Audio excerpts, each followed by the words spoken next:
it's refreshing to get the perspective from the other side because that helps me actually feel successful in that moment. So if you're out there and you have that's just a kind of an example or a story of that. When you say you're a mom, people see that you have kids. In dream chasing, you kind of don't really have the tangible thing to show anyone, which almost means they have to undervalue you. Next Level Nation, welcome back to another episode of Next Level University, where we teach you how to level up your life, your love, your health, and your wealth. We hope you enjoyed our latest episode. It was episode number 1384, The Upside of Not Fitting In. Today, for episode number 1385, you become what you say you are. I used to have a quote. I don't know if it was my quote. I'm not really sure. What you say you are, or what you think you are, is far more important than what you actually are. Remember I used to say that all the time back in the day? I do. Back in the hyperconscious days. Was that my quote? Or did I steal I do that? believe so. You think so? Yeah, I do. Again, I'm sure somebody in the history of humans has put those words in that order before, but I don't think I found it from them. But that all started originally from the podcasting side of things. I said I was a podcaster. I thought I was a podcaster long before I actually was one of any quote unquote success, really, if you look back. But the thought process I had when I was deciding, okay, I think this would be a valuable episode. I was talking to Taryn recently, and I said, "Oh, it feels so good. I'm training like a bodybuilder. Like I'm training like a bodybuilder. I'm eating like a bodybuilder. I'm a bodybuilder again." And she's like, "Well, you're not a bodybuilder. Like, you don't do competitions." And I said, No. That just means I don't compete in bodybuilding. I'm still a bodybuilder, right? You can be a runner and not be a marathon runner or whatever it may be." And her and I were joking about it. But then I looked back and I remember there were times where I would go on other podcasts and they would say, "Oh, you're a bodybuilder?" And I'd be like, "No, I'm not a bodybuilder. I just like the gym." And that for me now, with the new mindset and the new identity and what I'm doing, and I'm training and eating and doing cardio like a bodybuilder, you become what you say you are. The second you say, "I am not that," you stop doing the stuff. Mm-hmm. The stuff that's in alignment, the stuff that is a requirement.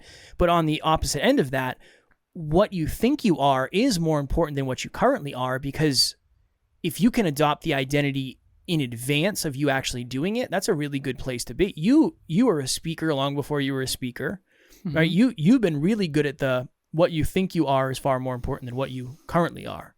But I know that one of the reasons I'm getting really good results in fitness now is because my identity is a bodybuilder. For a long time, I was afraid to have that identity because I was a bro. I was a bodybuilding bro. And again, nothing against that. That was a time in my life, but I had a lot of pain around bodybuilding. That was a miserable, miserable time. Not eating and doing so much cardio and working out every single day and not sleeping well. And just, I literally remember I was working in a building, might have been in New Jersey. It was I think it was in New Jersey, which at the time is 6 hours from where I lived.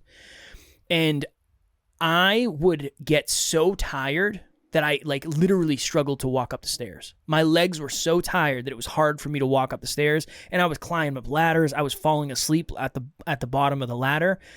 And I remember one time we were coming home at night, and I literally used a chicken tender as a spoon so I could eat my rice. I used my chicken tender. I scooped the rice up into my mouth, and then when I was done with the spoon, I ate the spoon.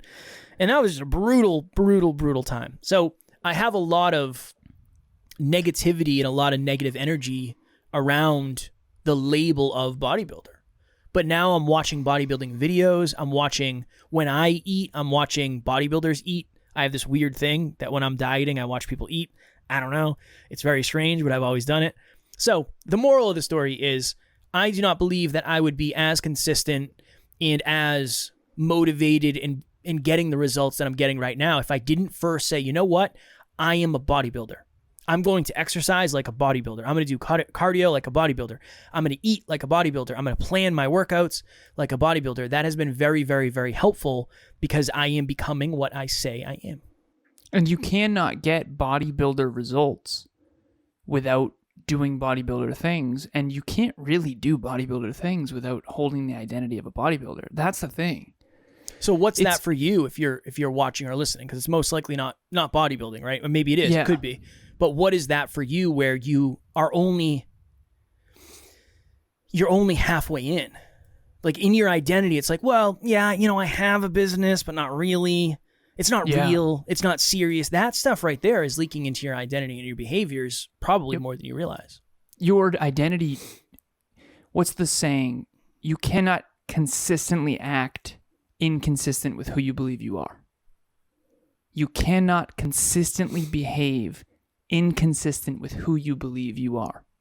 If you believe you're shy, you're going to act shy unconsciously. If you believe you're an entrepreneur, you're going to behave very differently. If you believe you're a business owner, you're going to behave very differently. If you believe you're an athlete, you're going to behave very differently. And a lot of people that I coach, they allow the world to dictate what they are and are not. I was on the phone with a client yesterday, and we go through this whole exercise.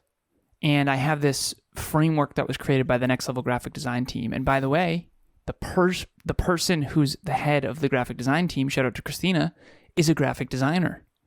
Kev, you and I are not graphic designers. Mm-mm. We don't identify as graphic designers, right? So guess what? We don't graphic design anything. We identify as podcasters, so we become better at podcasting because we podcast more consistently. So this is a really, really important. A lot of people don't know how to change their behavior. They're like, well, I want to go to the gym more. It's like, that's not going to work. You can't just say that. If you don't identify as I'm a consistent person, I'm super consistent, you're not going to be consistent. Yeah. And this is mostly unconscious, by the way. What you believe about yourself is absolutely critical. So I'm on the phone with a client, and we're going through this. And the bottom of the pyramid in this framework, which we will put in the show notes. So click the link in the show notes. You'll see this. If you're driving, don't. But it's a pyramid, and there's 3 layers. Very simple. The bottom of the pyramid is identity, what you believe about yourself. Period. That's it. Next, process. What you do and don't do. Simple. Top of the pyramid, goals. What you intend to achieve. I believe all of your life outcomes, all of them, wrote an article on this recently. Also, the link will be in the show notes, blog.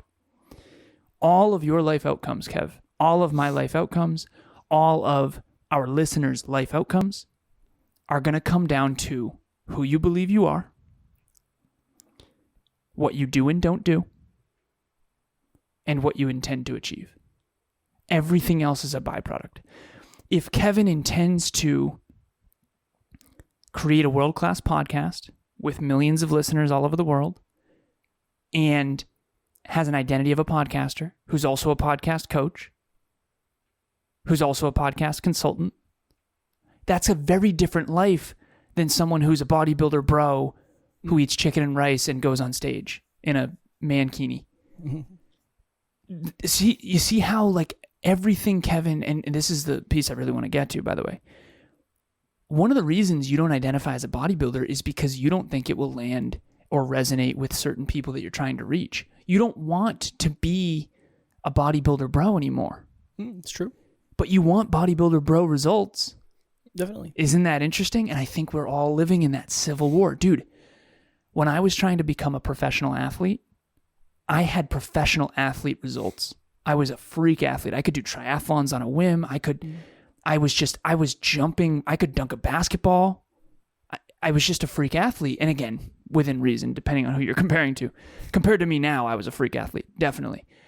I used to call myself a professional athlete. I used to say greatest natural aesthetic men's physique fitness model. I was a fitness model, fitness competitor. See those labels? Fitness model, fitness competitor, fitness coach. My whole world was fitness. Of course I had better results. This is it. This is the next level nugget. I'm giving it in advance. You cannot want results without the process and the identity that is required in order to get them. I have another client recently decided I am an entrepreneur and I want to be a business owner. I had a moment and I said, oh, I didn't know that. They're like, yeah, no, that's kind of recent. Because I was like, that must be recent, right? Because I would have sniffed that out. I can always tell. And I said, I'm so sorry. I should have known. And they're like, no, this is recent. And I said, that's going to change every conversation we have. The fact that you know you want to be an entrepreneur and own your own business, every conversation we have has to change now. I can teach you how to be a business owner. I'm a business owner. That is what I'm doing in coaching more than anything else. It is identity work, hands down. It is, how do I get you to see yourself differently? I was talking about Jessie on the last episode.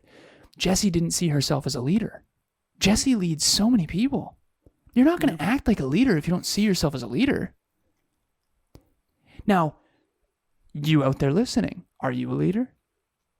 If you don't identify as a leader, you're not going to study leadership. Right? What is a leader? Someone who influences other people, hopefully positively. If you don't identify as a leader, you're not going to study leadership and try to lead more people and influence more people.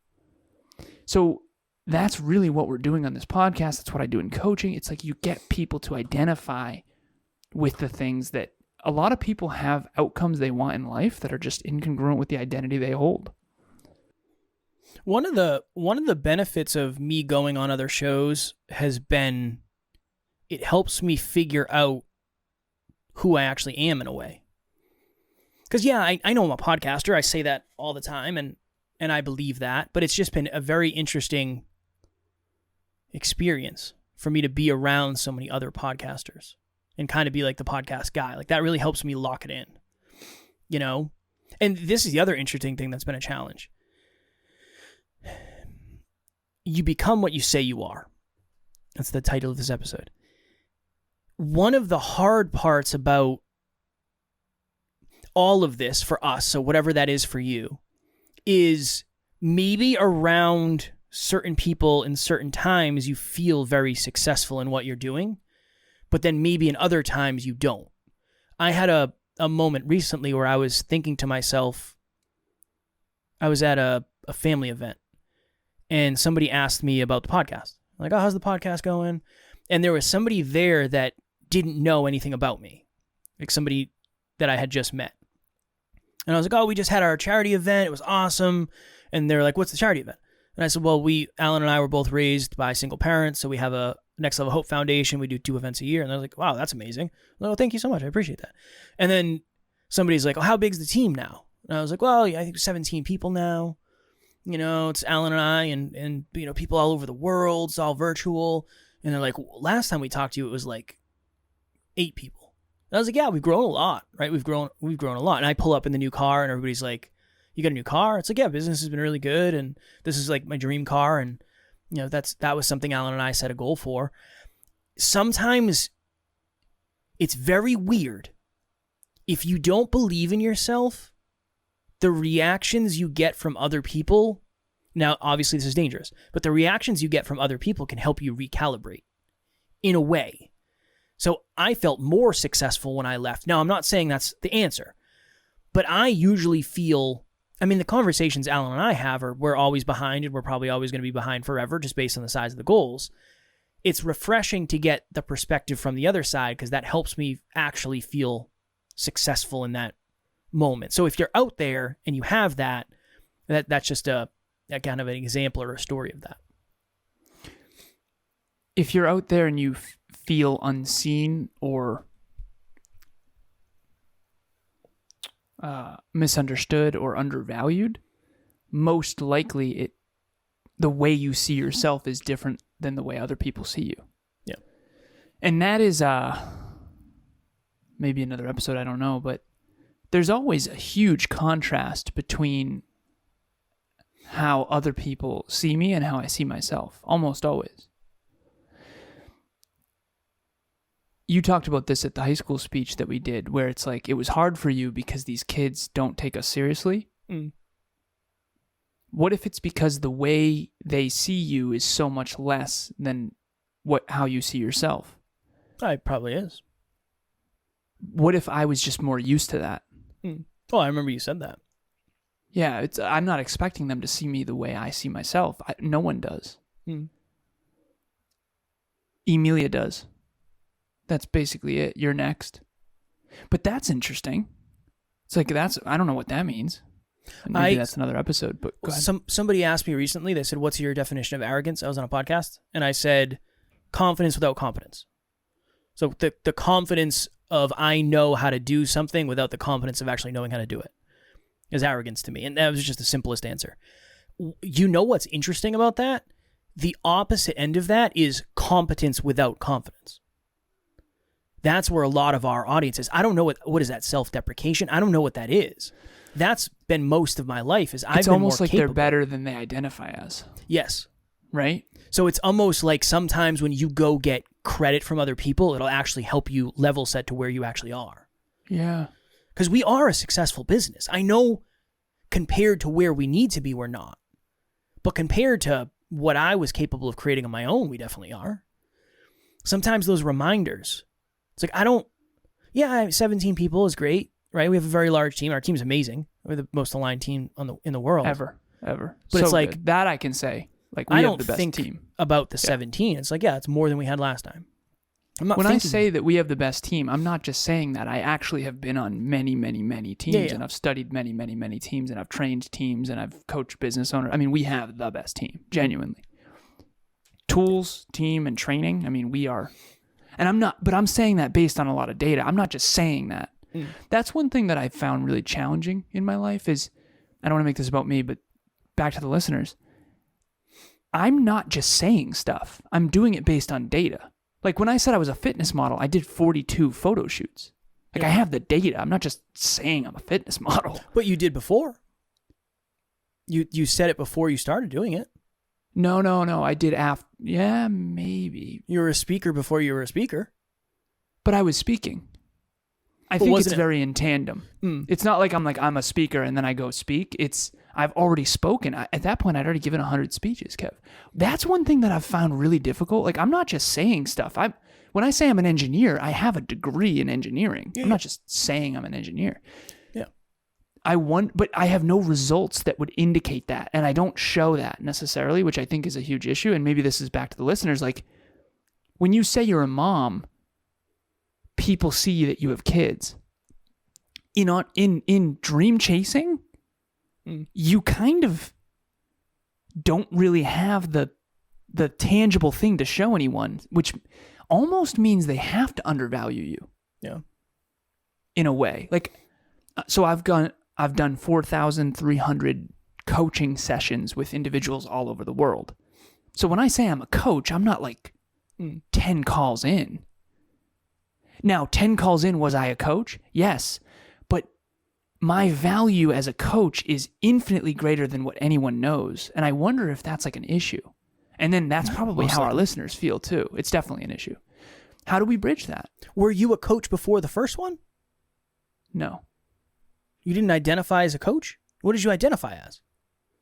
And I mean, I'm genuinely curious because I remember you saying like, I was a speaker when I was giving speeches in my driveway. So that's where I was coming from with it. I think that's wonderful. Not a bad thing. Well, there's layers to the identity. I wasn't a successful speaker when I was giving. Right, but you were a speaker. Okay, all right, this is good. I'm Derek Smith, and I just wanted to talk to you real quick about group coaching. I found it to be very beneficial. The biggest thing that I got from it was definitely the tap out and keeping track of the daily habits. It's much easier to get these priorities done when it's scheduled. That way you know that you're doing them first compared to trying to fit them in later. So scheduling it and getting that done first and then having something accountable every single day to do those was definitely beneficial. So if you're thinking about giving group coaching a chance, you should definitely do it. I went into my consciousness, into my future self. This is what I'm doing. And this ties to the last episode, by the way, because you might not be able to do this. 2 episodes. So I was a successful men's physique athlete before I won my show because I went into my own future and saw that version of myself and then aligned my current version with that. So but I don't say it publicly until after it's manifested. Like, I'm not saying I'm a professional athlete, but I can go into my own future, decide whether or not I want to be a professional athlete, and then align with it or not. And if I did decide I want to be a professional athlete, I would probably share behind the scenes with certain people, like, I'm a professional athlete. Or I would say I'm going to be a professional athlete. And that's probably more of what it would be, is I'm going to be a professional athlete, which to most people would sound arrogant, right? Yeah, probably. Probably.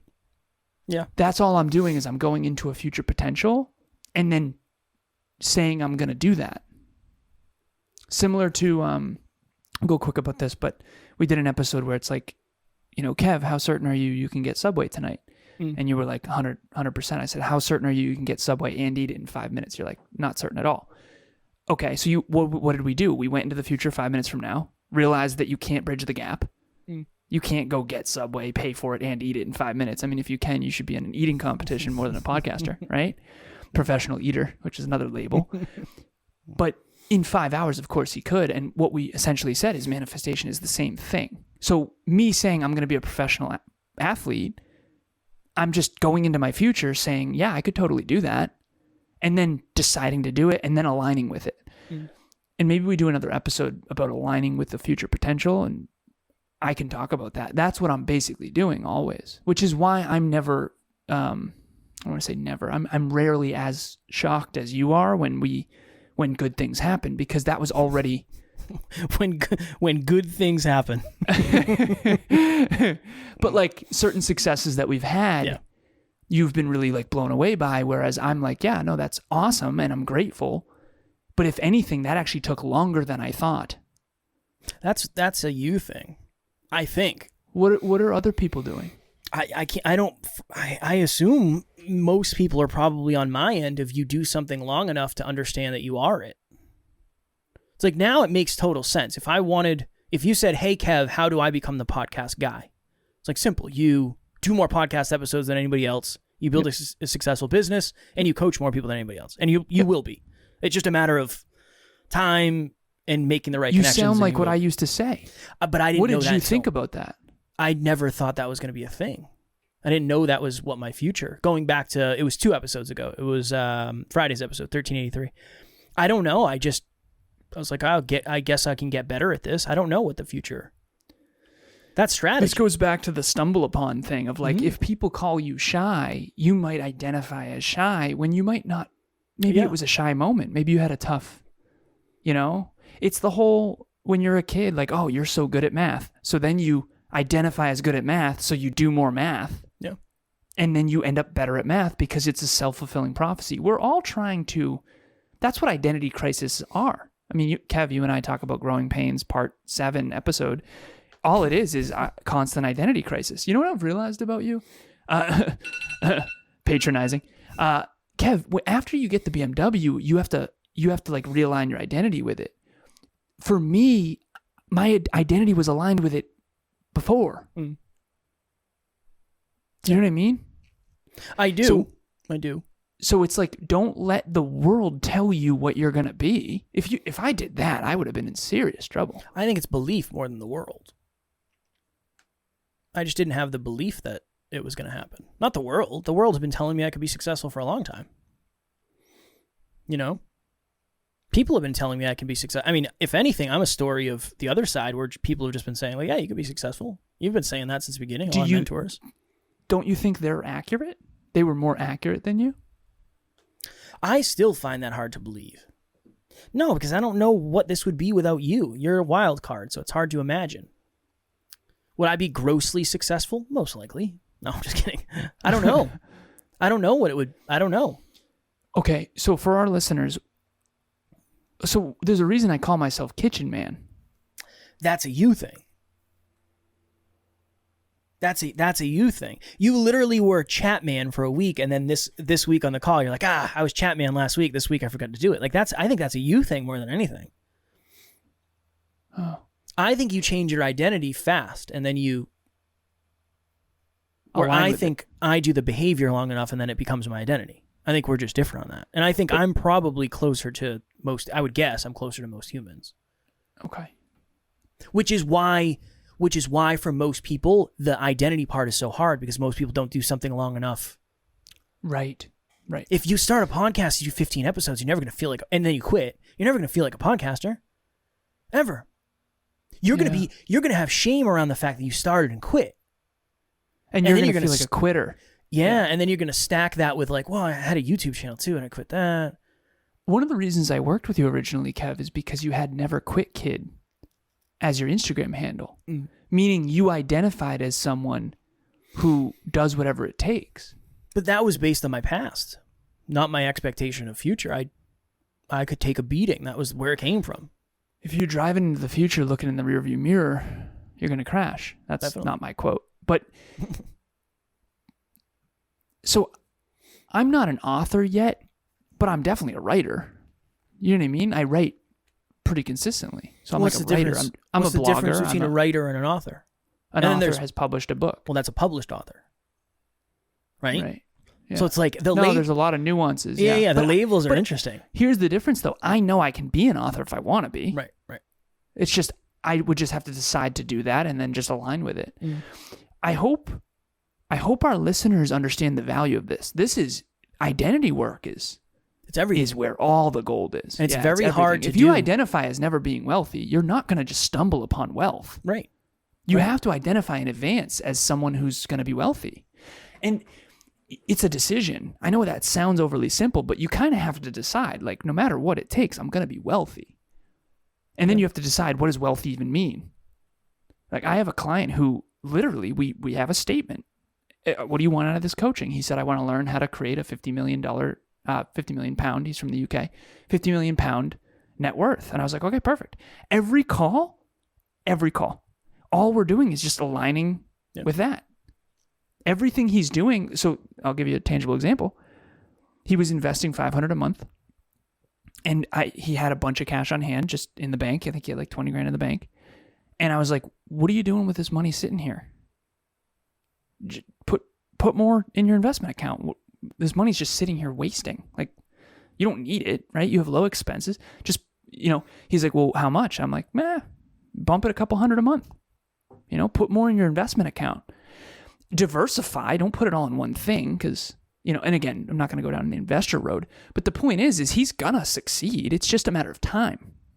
Yeah. And if people knew how possible it was, it's very possible to become wealthy. Like that. It's not that difficult. I don't know. I don't want to be unkind. It's the time thing. And consistency. It's the time and consistency. I'm getting ready to go on a show later today, and I was literally looking, and it's all about entrepreneurship. And I was like, what do I have? Because it said, like, we believe all entrepreneurs have a unique edge. I was like, what is my edge? Because I'm sure they're going to ask me that. It's like probably extreme consistency. Definitely. I just your edge is resilience. You just can grind and work hard, like really hard, even when you're not sure it's going to work. I appreciate Most people don't have that. I'm almost certain things are going to work, so it seems like I'm really hardworking. I'm just maybe more aware of the downside of not being... Like, it really does blow my mind. Like, how did you do this if you didn't know it would work? Just pain. Pain, mostly. And I'm not suggesting that for you if you're listening. It's probably not the answer. The amount of pain I've been through is just a lot. It's been a lot. But I signed up for What's the next level nugget?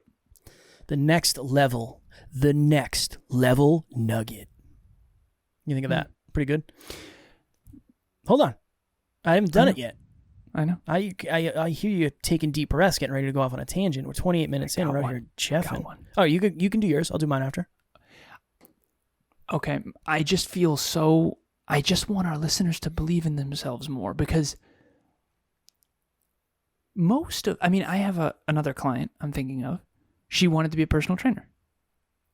And I was like, you can do that. Right? I mean, think about your personal trainer. Like, what do they have that you don't?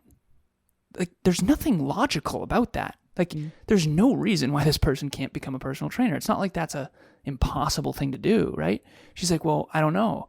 It's like, okay, just go get certified. And she's like, well, I would love to get 5 clients. I was like, okay, no problem. By this time next year, you'll have 5 clients and you'll be a certified personal trainer. She's like, really? I'm like, yeah, of course. Well, that's not even going to be that difficult, honestly. I mean, you have a year, right? I know that sounds arrogant to all of the listeners or to some people. I'm telling you, I'm accurate in this. There's no reason why you can't be a personal trainer. There's a bunch of personal trainers. Yeah. Don't let the world tell you what you can and can't be. You know what I mean? Dude, if I did that, I would have been screwed. I was told, I mean, most of what people said about me was not positive. I found a way to be like, no, absolutely not. I'm not going to be that. You think I'm going to be that? I'm going to be this. My whole life has been like, no, I'm going to be an engineer. It's like, really? You think you can be an engineer? It's like, of course. Tell me why I can't be an engineer. You know what I mean? Doesn't that make no sense? Yeah and no. Like, could I be an engineer? Of course. Well, could high school Kev have been an engineer? Of course. I don't think you just have to get away from the people who you no, definitely could for be. me, I didn't like school very much, so I don't think it would have worked. If you got around me, you definitely could have. It's fair. Well, we didn't like each other. I don't think it's not that simple for most people, I don't think. Because it's you always had the belief. If you had said, can I be a professional basketball player, I would say absolutely not. You just can't, statistically speaking. Yeah. You know, you're not going to be in the NBA. Muggsy Bogues is the shortest ever to play and far better than you. Yeah. Right? Just a little bit. But I think that's what happens. We're kids and we get pigeonholed into these little identities that aren't. I mean, dude, when you're 15, there's very little you can't accomplish given enough time. Now, there are some exceptions. Some people have disabilities, mental, physical, emotional. I get that. But for you, Kev, your brain is more than smart enough to be an engineer. I'm an engineer, and I'm certain it is. Now, you would have to work a lot harder than some of the people I know because they're more gifted in the intelligence arena. I'm not trying to be unkind to you. Oh, no, right? You're good. Of course you could be an engineer. Will it be easy as being a personal trainer? Definitely not. Becoming an engineer is a lot harder than I think most people realize. Unless you're like freaky smart. I'm glad I picked podcasting. Yeah. That I'm glad. My next level nugget would be this. I think it would be beneficial to sit down and write out 3 pieces of your identity that you love, write 3 pieces of your identity that you don't love. And then under each of those 3, just write one thing you can do to strengthen or leverage it more. Like, oh, I love the fact that I'm so consistent. All right, cool. What's one thing we can be more consistent on that would bring more value and awesome? One thing, I'm shy. Okay, cool. What's one thing you can do? And you can literally start tracking the habit. For me, it was fear chasing. Getting outside of my comfort zone and starting a conversation with strangers. I still do that. And do you now identify I'm not as someone who's courageous? Yeah. Okay. Because you've done a lot of courageous things. I said this. It's almost like you have to go purposely get evidence to the contrary. I think that's the answer. Yep. And I think that's why it's so hard. Because there's that gap between I know I can do this, or no, I think I can do this, and I know I can do this. And there's a gap between I think I can do this and there's no way I can do this. And I think that's where a lot of us get stuck. I did a pre-call yesterday for a podcast, and it's interesting because I am literally, this is just my thing. I do it on every call pretty much. When the person comes in the room, I'm like singing, I'm humming, just because I want to keep my energy up. I mean, I'm tired. This is like my 8th call. I want to keep my energy up. And I said, it's interesting. I used to identify as shy and afraid to meet new people. I do that all day now. That doesn't bother me. Yeah. Especially it was always here. possible. It's just our mind limits us. Yeah. Because we can't see beyond our current identity sometimes. And you can practice that. I just don't want the world to shape people into what they don't want to be. Yeah, don't let the agree. world tell you who and what you are. You tell you who and what you are. And I'm very passionate about that. If I was going to give a TED Talk, it would be on that. It would be on like self-belief and self-identity. I mean, there's people in the world right now that the world sees them as men and they want to be women, right? That's okay. Don't let the world tell you what you are. You tell you what you are. And I'm all for that. I think this world would really suck if they could tell you. That's like the opposite of freedom is like, Kevin, you have to go to work at a factory because you're a blue-collar factory worker and you can't be anything else. Can you imagine? Oh yeah, because there's parts of the world where it's like that. I dislike that strongly. Same. Yeah. But I can definitely imagine and empathize 100%. Yeah. 100%. I hope that people break free of whatever the world has tried to box you in. Don't let the world box you in. That's it. I would concur with that. Next Level Nation, obviously this is a deep one, longer one, 35 minutes. I told Alan we had 20, and then we just powered through like we do. If something in this episode resonated with you, please share with us. I would love to hear on social media, email, whatever. I'm at Never Quit Kid. Alan's A Lazarus 88. We love hearing from our community. You're never bothering us. It's not annoying. I genuinely love connecting with the Next Level You family. So please reach out anytime. If you ever hear something on an episode and you have a breakthrough, I'd love to share it, or I'd love for you to share it, because that just helps inspire us. And if you ever have any questions about, hey, you were talking about this, could you go a little deeper? We are always there for you. So our social media links are in the show notes, so you can click on them in there. Belonging is the most important thing in an intimate relationship, which I used to suck at. Didn't understand it. Feeling seen, feeling heard, feeling understood, feeling valued. We have a monthly meetup on July 6th at 6 p.m. Eastern Standard Time. It's completely free. It is on the 3 things everyone should know about their intimate partner. If you don't know your partner very well, they probably don't feel valued. And if they don't feel valued, that's not good. Niche geet. So I hope you join us. And the link will be in the show notes to register. Tomorrow for episode number 1386, speaking of relationships, a brave thing to try in your relationships, not only intimate relationships, but also any relationships you have with humans, which I'm sure we all have many of. As always, we love you. We appreciate you. Grateful for each and every one of you. And at NLU, we do not have fans. We have family. We will talk to you all tomorrow. Believe in yourselves more. Next Level Nation.